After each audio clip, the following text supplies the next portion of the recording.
Estamos ya en pleno desarrollo, en concreto este es el segundo día de este encuentro, Ciencias y Humanidades en Salud Mental, diálogos posibles entre las dos culturas, un encuentro que se está celebrando en este marco incomparable, aunque sea un tópico, del Palacio de la Magdalena aquí en Santander. Hay que decir que un año más la Fundación Manantial se ha involucrado, participa en la programación de la Universidad Internacional Menéndez Pelayo y durante estos 3 días se está trabajando, estamos abordando la actual situación sobre, entre comillas, el divorcio entre las ciencias y las humanidades, donde la salud mental evidentemente no es nada ajena a esta situación. Se trata, por tanto, de una serie de conferencias, de cursos, de ponencias que pretenden abrir discursos, generar debates posibles que eviten esta tendencia a la polarización entre estas dos culturas y se generen diálogos aplicados al ámbito de la salud mental entre las distintas disciplinas. Podemos hablar, por ejemplo, de medicina, psiquiatría, filosofía, psicoanálisis, literatura, física, incluso fotografía, sin ir más lejos. Todo ello, como ya he apuntado, con el objetivo de encontrar herramientas que permitan entender un poco mejor, entendernos a nosotros mismos un poco mejor y comprender de manera más asequible los tiempos en que nos ha tocado vivir. Vamos a hablar con Ignacio Morgado. Hola, Ignacio, encantado. Buenas tardes. Buenas tardes. Ignacio Morgado es catedrático de Psicobiología en el Instituto de Neurociencia y en la Facultad de Psicología de la Universidad Autónoma de Barcelona. Es también profesor de Psicología Fisiológica, además de investigador experimental sobre recuperación de la memoria por estimulación eléctrica cerebral. Ignacio, la intervención que has tenido hace unas horas lleva por título Neurodisciplinas, neurociencia o simplemente psicología. Y vamos a empezar por aquí. Vamos a intentar explicar, Ignacio, por favor, cuál es la diferencia, cuáles son las diferencias o, al revés, cuáles son los nexos de unión entre neurociencia y psicología. Bueno, la psicología es un estudio del comportamiento y de la mente humana, y tanto el comportamiento como la mente humana están absolutamente basados en la neurociencia, es decir, en el funcionamiento de las neuronas, en el funcionamiento del cerebro. Por tanto, es casi que inevitable cuando se trata de alguna de estas disciplinas, la neurociencia o la psicología, que surjan tanto informaciones relativas al cerebro como informaciones relativas al comportamiento, a la conducta humana. ¿Qué dice? ¿Cómo podemos explicar qué es lo que dice la neurociencia sobre el ser humano? Bueno, la neurociencia es el estudio de las neuronas, del cerebro humano, y el cerebro humano es la base fundamental de la naturaleza humana. Es decir, sin cerebro, pues probablemente no seríamos seres como los que somos. Es decir, el cerebro, además de hacernos seres con capacidad de adaptación al mundo en el que vivimos, nos permite también ser seres inteligentes y modificar nuestro comportamiento también para adaptarnos a las circunstancias que puedan ocurrir en nuestro entorno, en nuestro mundo, respecto de la relación con las demás personas, respecto del hábitat, respecto del clima, respecto de cualquier situación que pueda significar un cambio en el ambiente en el que estamos.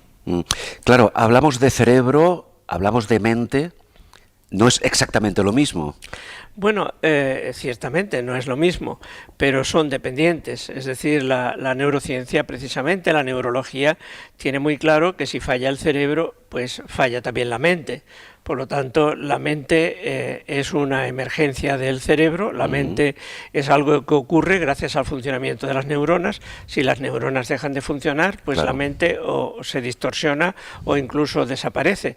Por lo tanto, aunque son cosas diferentes, el estado mental son cosas que están especialmente relacionadas. La mente no es más que una colección de funciones del cerebro, y además son funciones interrelacionadas, es decir, funciones como la memoria, memoria, las emociones, el lenguaje, el sueño, las motivaciones, los sentidos, todo eso son procesos mentales que en definitiva son procesos cerebrales, es decir, procesos que tienen lugar en el cerebro y que están íntimamente relacionados, porque en su conjunto la mente, como el funcionamiento del cerebro en general, es un funcionamiento sistémico, es decir, la mente es un sistema funcional y lo que caracteriza básicamente a un sistema es que las partes que lo integran no son independientes, sino que dependen una de otra.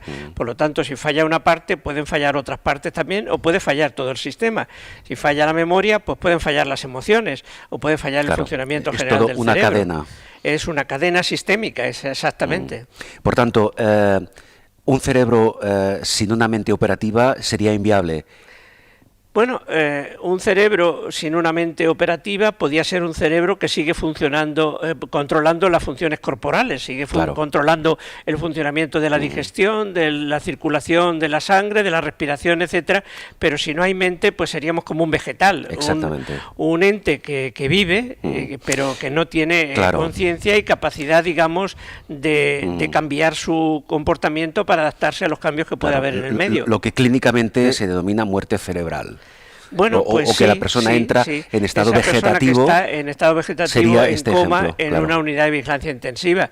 Así sería. Es decir, el cerebro humano y el de cualquier especie animal superior pues tiene dos grandes misiones. Una de ellas es precisamente controlar y regular el funcionamiento de todo el cuerpo y del organismo, y la otra gran función es crear la mente y controlar el comportamiento. ¿Hasta qué punto el entorno en el que vivimos, la atmósfera, digámoslo así, gráficamente, en la que desarrollamos nuestra vida cotidiana, influye en nuestro cerebro, influye en nuestra mente y, por tanto, en nuestro comportamiento? Absolutamente, porque ese sistema funcional que constituimos no es en absoluto comprensible en un cerebro aislado del medio en el que vive. El medio en el que vivimos está continuamente influyendo en el funcionamiento del cerebro y a su vez el propio funcionamiento del cerebro es capaz de crear conductas que modifiquen el medio. Por lo tanto, el sistema integral está constituido por el cerebro y su entorno.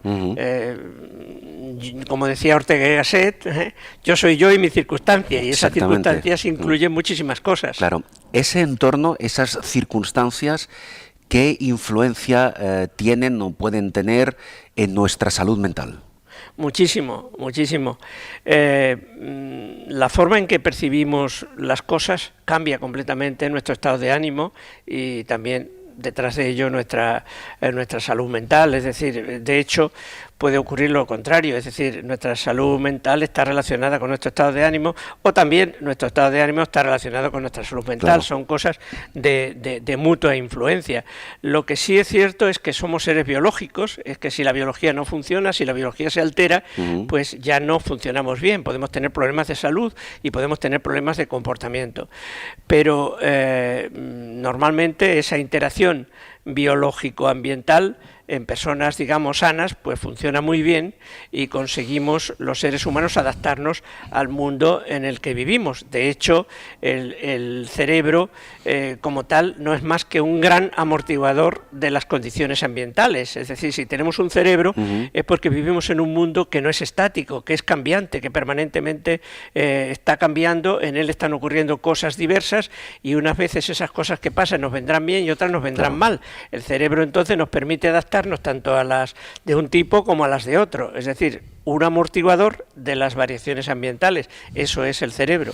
¿Y hasta qué punto nuestro cerebro, que creo que en parte se ha demostrado a lo largo de la evolución, tiene una gran capacidad adaptativa a las circunstancias de ese entorno cuando esas circunstancias no nos son favorables o tenemos la percepción de que son circunstancias que agreden, digamos, nuestra integridad? Tenemos mucha capacidad adaptativa, porque esa capacidad ha ido aumentando progresivamente a lo largo de los 500 millones de años de historia del cerebro. Las primeras neuronas aparecieron en el periodo cámbrico, en el mar, precisamente hace 500 millones de años. Eran seres vivos muy simples, con muy pocas neuronas, que fueron aumentando progresivamente a lo largo de la evolución, y precisamente la misión de esas neuronas, la misión de ese cerebro, sí, es generar capacidad adaptativa. El cerebro no hubiera surgido en la evolución si viviéramos en un mundo, digamos, constante, donde todo permanece igual siempre, la temperatura, la humedad, la luz, todo, etcétera. Si el cerebro ha evolucionado es porque era necesario para la supervivencia y la reproducción. Los cambios los que generan la evolución de nuestro cerebro. Y al revés, y la evolución del cerebro pues puede permitir también nuevos comportamientos que modifiquen el ambiente. Es una interacción mutua entre el cerebro y el comportamiento. A nivel bidireccional, para entendernos. A nivel bidireccional, sí. Vamos a ver, hasta en este momento actual, con todos los avances, investigaciones que se están produciendo, realmente, ¿qué nivel de conocimiento tenemos de nuestros procesos mentales? Muchísimo. La verdad es que desde que Santiago Ramón y Cajal hace ya más de un siglo estableció la teoría de la neurona y empezamos a entender que el cerebro era un órgano en cierto modo parecido a los demás órganos del cuerpo, porque tiene células individuales relacionadas unas con otras, con su propia capacidad, digamos, de funcionamiento, de consumo energético, etcétera, etcétera. Desde entonces pues hemos aprendido muchísimo sobre cómo son las neuronas, cómo se relacionan entre ellas y cómo surge también de ellas, digamos, todo el proceso mental, todas las capacidades mentales, todos los procesos mentales, y sobre todo hemos aprendido muchísimo de la física, la química y en general de la fisiología, es decir, del funcionamiento fisiológico del sistema nervioso. Es muchísimo lo que sabemos, no es cierto como algunas personas piensan que todavía sabemos muy poco sobre el cerebro. Claro. No, sabemos realmente muchísimo. Yo hoy ponía el ejemplo en mi intervención de que cuando alguna persona viene a mi despacho y me pregunta, profesor, ¿es cierto que sabemos muy poco sobre el cerebro? Pues solo ponerle en sus manos uno de los últimos manuales de ciencia neurológica que tengo en mi despacho, que pesa mucho, que es muy grande, y se lo pongo en sus manos y les digo, si usted cree que eso es saber poco, pues sí, pero si usted cree que eso es mucho, pues la verdad es que no. Claro. Lo que pasa que es ese conocimiento que se va acumulando a través de los años y que usted valora de manera relevante, ¿cómo se traduce en la práctica? Bueno, en la práctica se traduce en que disponemos ya de algunos medicamentos para tratar las alteraciones del cerebro. Desgraciadamente todavía no curamos ninguna de las grandes enfermedades mentales.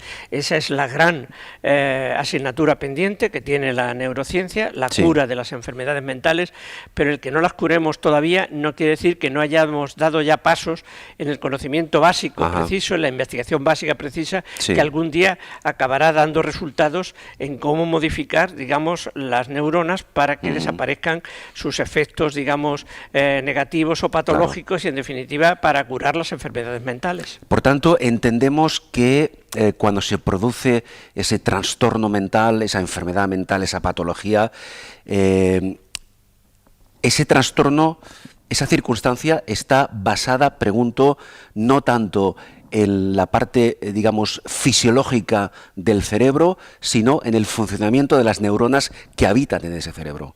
¿Sería esto? Vamos a ver, todo el funcionamiento de las neuronas es un funcionamiento fisiológico. Y hay una cosa muy importante que tenemos que tener en cuenta y que se ha tardado siglos en descubrir, y es que las enfermedades mentales son enfermedades cerebrales. Y eso no crea usted que es algo que lo sabemos desde siempre. Hasta hace muy pocos años se creía todavía, la población en general creía que las enfermedades mentales eran cosas de demonios, eran cosas extrabiológicas, eran cosas fantasmales, no eran cosas relacionadas con la biología. Y es precisamente por eso porque se trataban de curar también de formas, digamos, aberrantes, ¿no? Con exorcismos y con tratamientos extraños, ¿no? Que dieron lugar muchas veces a empeoramiento de la situación en muchas personas, que no necesariamente fueron cura ni mucho menos, pero llega un momento en que realmente se empieza a descubrir que las enfermedades mentales pues son enfermedades del cerebro, ¿no? Y en ese momento pues toda la neurociencia se aboca a ver qué es lo que falla en el cerebro para poder corregirlo y de esa forma curar las enfermedades mentales. Pero como le digo, es una novedad en la historia, digamos, de la ciencia el que asumamos ya plenamente que las enfermedades mentales son enfermedades cerebrales. Muy bien. hablando de salud mental, hablando de salud mental, hablando de patologías cerebrales, ¿se abusa o hasta qué punto se hace un uso abusivo o la interpretación, digamos, errónea incluso del concepto de neurociencias? Bueno, yo he hablado de eso esta mañana en mi intervención, porque ahora está muy de moda añadirle el prefijo neuro a casi todas las disciplinas. Sí. Así se habla pues de neuromarketing, de neuroarquitectura, de neurofilosofía, sí, de neurocreatividad, de neurotodo, en definitiva. Claro. Se ha creado una explosión de neurodisciplinas que curiosamente todas ellas utilizan el prefijo neuro como prefijo, es decir, en primer lugar, es decir, no hablamos de arquitectura que pueda tener fundamentos en la neurociencia, sino que hablamos de neuroarquitectura, o sí, no hablamos de educación basada en conocimiento neurocientífico, sino neuroeducación, o neuro lo que sea, ¿no? Eso significa que le estamos dando al conocimiento neurocientífico una primacía que muchas veces no se corresponde con lo que realmente se trabaja en las diferentes disciplinas. Cuando usted, por ejemplo, entra en uno de esos libros que ahora hay modernos, que se llaman libros de neuroarquitectura, y ve usted lo que allí dice, a lo mejor lo que le dicen es que un entorno ajardinado o lúdico de un edificio puede crear una mejor impresión emocional en la persona que pretende comprar un piso en ese edificio. Claro, eso no es neurociencia. Esto sería en todo caso neuromarketing. Neuromarketing o incluso o psicología pura y dura. Claro. Porque todo el mundo sabe que cuando una cosa te gusta y está bien acondicionada, pues te causa mejor impresión que cuando no te gusta o está mal acondicionada. Sí, sí. Entonces lo extraño es que muchas veces cuando entra uno en manuales de neuro lo que sea, allí no encuentra uno nada de neuro, porque los que estudiamos neuro sabemos que estudiar neuro es estudiar las neuronas, por así decirlo, por dentro, estudiar los neurotransmisores, es decir, las sustancias químicas que tienen las neuronas para funcionar, cómo se interrelacionan unas neuronas con otras, cómo esas sustancias químicas pueden ser modificadas pues por factores intracerebrales o extracerebrales, por la alimentación, por lo que sea, etcétera. Eso sí que es neurociencia. Y claro, hay una cierta confusión, además del abuso del término neuro, en primacía además, porque sí, lo malo muchas veces no es que la neurociencia o el conocimiento neurocientífico acompañe a cualquier disciplina, siempre es bueno saber más de cualquier otra cosa, y más si tiene algún tipo de relación, pero claro, darle la primacía a la neurociencia, por ejemplo, en la arquitectura, no me parece tan, ¿cómo le diría yo?, adecuado como darle la primacía a la neurociencia pues en la psiquiatría o la neurología, donde un neurólogo o un psiquiatra sí que tienen que saber por obligación neurociencia, pero un arquitecto no tiene por qué saber por obligación neurociencia. Sin embargo, bueno, pues sí, si tiene ciertos conocimientos de cómo funciona el cerebro, eso siempre puede ayudar en alguna medida, pero creo, francamente, que se está exagerando en el abuso del prefijo neuro, porque eso hace creer a mucha gente que si no sabes neurociencia no puedes ser un buen profesional en lo tuyo. Usted es periodista y usted probablemente no le gustaría que alguien le dijera que si usted no sabe cómo funciona el sistema nervioso no puede ser un buen periodista.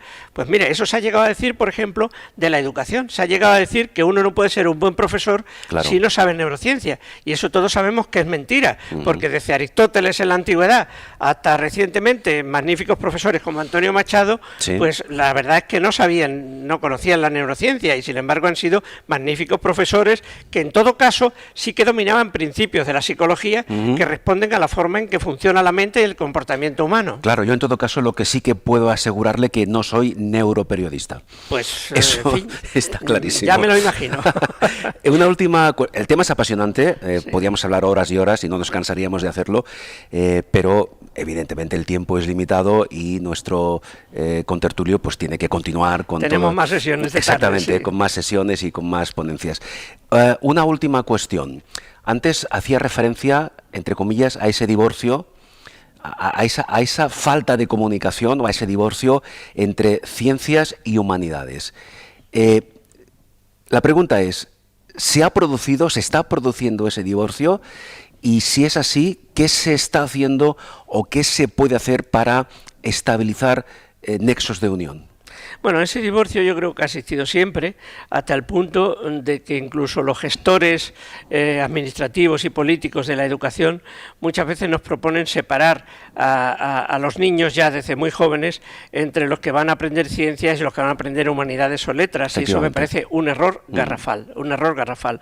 Hay asignaturas o materias que han estado un poco vilipendiadas, como la filosofía, como las matemáticas, bien por su dificultad, bien porque se cree que no sirven para nada, y eso es absolutamente erróneo. Sí. Uno debe de intentar aprender matemáticas aunque le cueste, uno debe de conocer la filosofía porque la filosofía es, por así decirlo, el mascarón de proa del conocimiento, de la ciencia. Ajá. Es la facultad profunda del pensamiento que nos lleva a indagar, a ir siempre más allá, a hacernos preguntas que nos permitan avanzar en el conocimiento. Sí. Y ha resultado que ese divorcio que ha habido tradicionalmente entre ciencias y letras ha hecho que, por ejemplo, ocurra que hay muchos más científicos que les interesa la literatura, las humanidades, la historia, y que leen novela, leen literatura, leen historia, que no al revés, que no individuos de formación humanística y literaria que se interesen por leer un libro de ciencia, de astrofísica, de química, del cerebro, etcétera. Y deberíamos intentar superar un poco esa diferencia, porque, claro, la diferencia radica en que las ciencias son más difíciles de entender muchas veces que simplemente el hilo argumental de una novela, ¿no?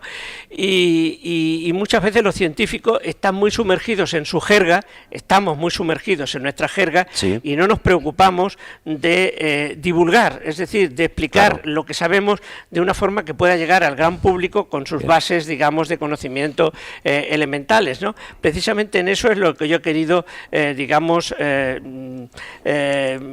mejorar y profundizar y especializarme en los últimos años. He dedicado una buena parte de mi trabajo profesional en los últimos años a escribir una serie de libros de divulgación y a escribir también en la prensa, digamos, en la prensa normal, sobre ciencia, explicar al gran público lo que vamos aprendiendo los neurocientíficos en el laboratorio en nuestro trabajo profesional.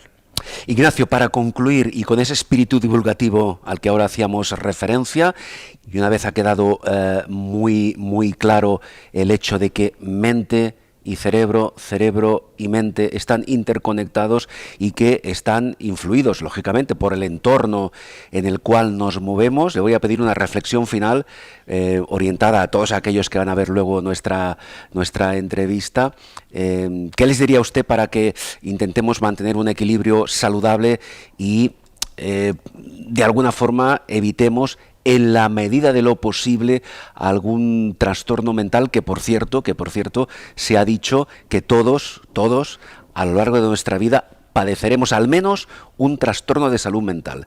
¿Qué consejo práctico podemos dar? Bueno, eso es cierto, porque el precio que tenemos que pagar por la longevidad pues es que, claro, que el cerebro, igual que los demás órganos del cuerpo, sufren un deterioro y pierden capacidad de funcionamiento, y por tanto es lógico, natural, que conforme avanzamos en años, los que tengamos la suerte de avanzar en ello, pues vamos a perder capacidad de memoria, capacidades físicas, capacidad de esfuerzo y de muchas otras cosas relativas al cuerpo y a la mente. Entonces yo lo que les diría al gran público no es algo estrictamente mío, sino algo que ya se dijo hace 2000 años. El emperador Marco Aurelio, que es para mí es el padre de la inteligencia emocional, que no es nada nuevo que hayan inventado recientemente algunos escritores, sino que es algo tan antiguo como el hombre mismo. Pues Marco Aurelio, en su famosa Meditaciones, que es una obra clásica traducida a muchas lenguas, tiene una frase que para mí es lapidaria, y es que la vida de un hombre depende de sus pensamientos, de lo que los pensamientos hacen de ella, de esa vida, ¿no? Sí. Y eso no es más que una demostración muy sintética y muy clara del poder de la mente humana, y de lo que estamos aquí diciendo, que los pensamientos, nuestra capacidad de razonar, va a influir también en el funcionamiento de nuestro cerebro, y de esa forma va a influir también en nuestra capacidad, en nuestra salud mental, Por lo tanto, también la mente tiene un poder curativo impresionante. No siempre puede con todo. Mentalmente no podemos curar un Alzheimer y esperamos tener algún día alguna medicación para curarlo, pero sí podemos curar mentalmente ciertos estados depresivos, ciertos estados de ansiedad. La psicoterapia lo ha demostrado. La psicoterapia es una manera también de canalizar el funcionamiento de la mente hacia la salud mental. En definitiva, lo que estoy diciendo, la frase lapidaria de Marco Aurelio el Sabio: la vida de un hombre es lo que sus pensamientos hacen de ella. Pues con esta frase lapidaria, con este colofón magnífico, le agradecemos, Ignacio Morgado, el tiempo que nos ha dedicado y muchas felicidades. Muchas gracias a vosotros. Ignacio Morgado, catedrático de Psicobiología en el Instituto de Neurociencia y en la Facultad de Psicología de la Universidad Autónoma de Barcelona, profesor de Psicología Fisiológica e investigador experimental sobre recuperación de la memoria por estimulación eléctrica cerebral.